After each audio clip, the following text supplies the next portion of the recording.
Šis tyrimas gal ir nėra toks aktualus mums Lietuvoje, nes mūsų miestai dar netokie, kur vyrauja tik automobilių eismas, o greito maisto restoranai išdėstyti ne ten, kur daug žmonių, o ten, kur patogu atvažiuoti.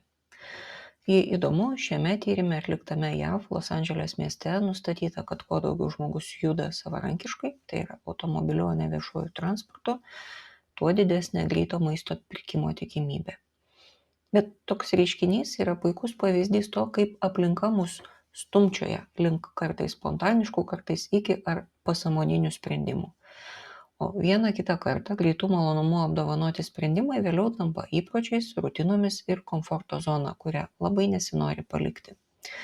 Ir čia yra svarbus kiekvienas, kalbant apie patį maistą, tikrai nesvarbu, ką konkrečiai tą kartą valgome, bet svarbu tai, kokį savo elgesį kartojame ir stipriname, nes iš to susidaro nuolat suvalgomo maisto racionas.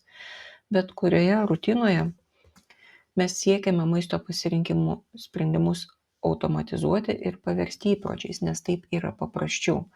Tačiau tik mūsų atsakomybė yra tai, ką patys savo automatizuojame.